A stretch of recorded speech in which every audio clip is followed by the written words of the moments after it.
Okay, today we are going to tear this thing apart. I am shipping these elbows, my valve covers, and my tube here, my main cold side tube, off to the machine shop. I'm going to have,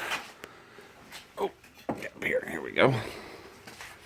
These really nice VS Racing 42 millimeter wastegates.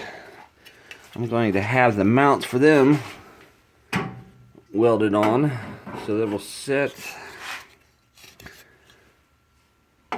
right about there, which will give me a really nice angle and still leave me enough room. So let's get to tearing down.